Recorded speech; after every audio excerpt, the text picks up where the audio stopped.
Can you hear me now? Okay, awesome. Sounds good. So hi everyone. So I'm Simon HARMGARDT. I'm part of the business development team at IQ Protocol. IQ Labs built IQ Protocol, and it's all about NFT renting technology that we built. So up until now, there's been a little bit of a challenge in the NFT space, right? Let's say a gaming asset. If you're an owner of a gaming asset, if you come here for the week and you're not playing the game, the only way to actually get some income from that would be to sell it, right? Or let's say you're a CryptoPunk holder, fortunately. I'm unfortunately not a CryptoPunk holder, I wish I was, but let's say a CryptoPunk gave you access to an event, right? But you're not going to that event, or that event is across the world. Well, you're not going to give ownership of your NFT to another individual, because you may not trust that they actually give it back. However, with IQ Protocol, what we built is a trustless renting solution for digital assets with fungible tokens, and I'll explain that model a little bit more, and also NFTs.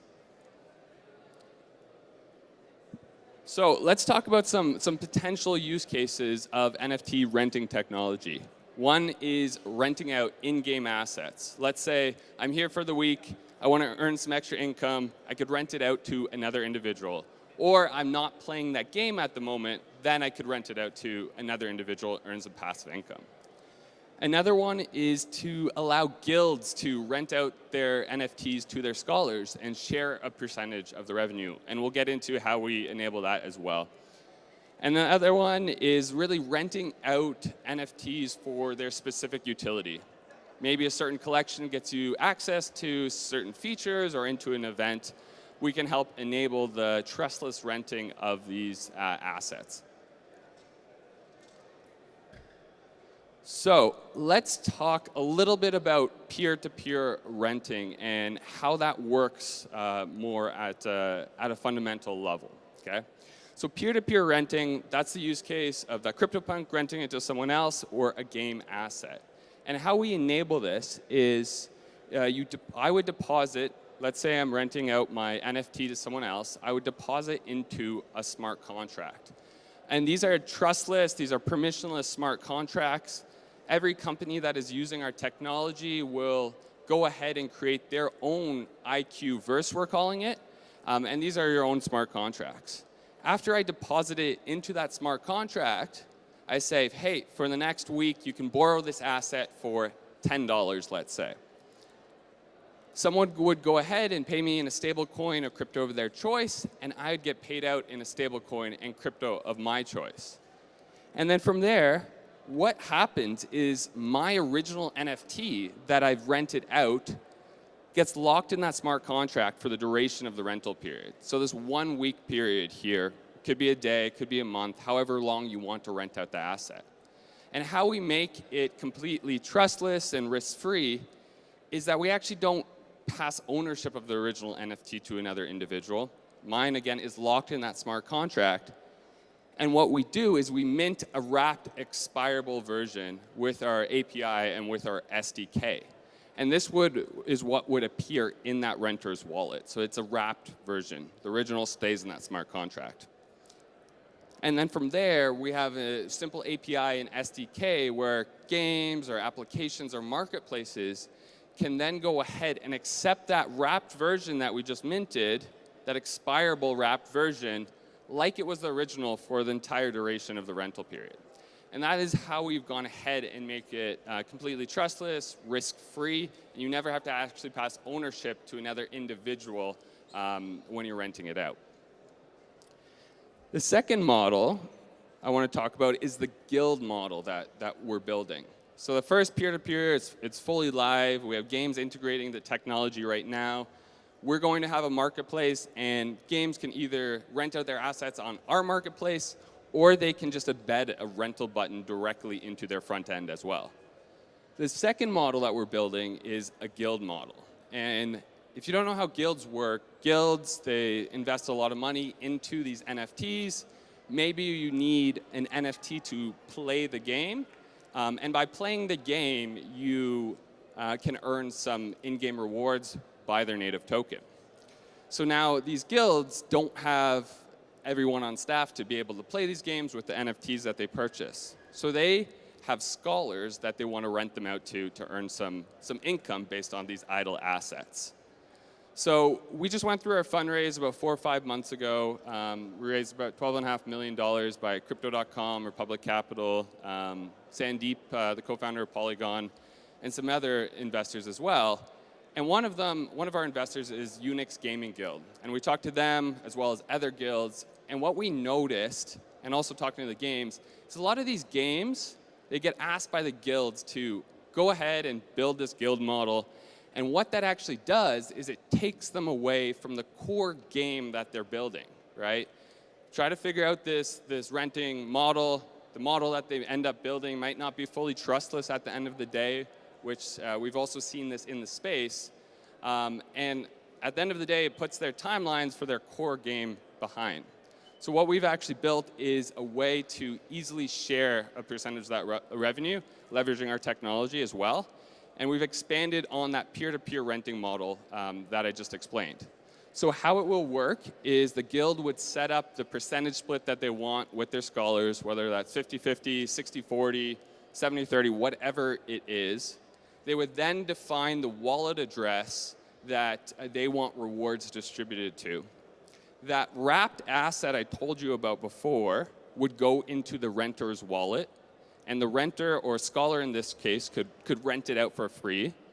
The guild could also upload a list of approved scholars, so only those individual wallets could rent from them.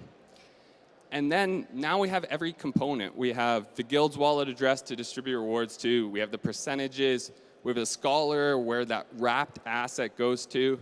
And then the game's in-game rewards API would communicate with our API in order to easily distribute out those rewards automatically like that. So that's the guild model that our team's building as well. Peer-to-peer is fully live, so if you have a game, please reach out. We'd love to work with you. Again, you can either leverage our marketplace we're launching, or you can embed it directly into your front end of your marketplace as well.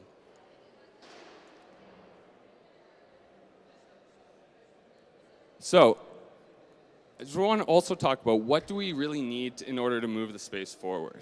And as you can see, I put data up there, okay? The reason I say data, it's just not any data, it's high quality data. Whether that's your game you're building and you need to have some custom logic or just a dApp that you're building, at its core, in order to do a leaderboard or present some things on your front end, you need data. And the reason why I'm talking about data is that IQ protocol, the protocol that I've talked about, is also built by the co-founding team of Parsec. So Parsec launched in 2018, middle of the bear market. Here we have another bear market right now. We're keeping the building. And what Parsec is a real-time and historical blockchain data provider. We always focused on the real-time space, and now we just launched a new API for both real-time data and historical data. And it should be the fastest or close to the fastest blockchain data provider in the space. And just to mention a couple things, we have this core API called the Tsunami API, which is like raw, fundamental blockchain data. And then on top of that, what we're building are these specific data lakes. And these are structured and protocol-specific data. So you can think of some team building on top of Uniswap or Aave. We may create an Aave Uniswap specific data lake. Now, the reason why I'm talking about this also in regards to the Metaverse, in regards to IQ protocol, is that these data lakes, something that we're building, are an IQ protocol data lake. So let's say if you want to build advanced game logic within your game, maybe over a 1-week period, you want to build the logic that a specific wallet address can only rent out an asset 3 times. Well, in order to actually build that logic, you need to be able to see how many times they've rented from a specific individual, how many times the wallet has rented at that asset. And you'll be able to grab all this information from the IQ protocol data lake that the Parsec team has built. We're also built an NFT ownership data lake, and what that is the ability to easily query what's currently in a user's wallet. You can also set conditions to say, hey, if this collection goes into a user's wallet in the future, we want to get notified and we want to get that data sent. And then also in the future, you'll be able to query what has ever been in a user's wallet as well. So again, this could be really interesting for some marketing use cases. Let's say Coke and Pepsi have an NFT collection, right? And Coke has launched their collection. Maybe some of their users have minted this collection, or it's got airdropped into certain wallets. Now Pepsi can actually go ahead and query that information for that Coke collection, and then they could create a collection and just airdrop and just drop some NFTs into those users' wallets. So they can do some targeting as well. So a lot of different use cases, and a lot of things end up coming to data in the back end. And so just want to let you know how sort of the two companies, there's some overlap there, but also if you're a developer out there and you want to test out our new API, would love to give you access to that. So just please reach out or come up to me after the talk also. I think we're about 15 minutes. I know I ran through that really, really quickly. I said you got 15 minutes. I planned on 30 minutes. So any questions, we'll just wrap it up from here.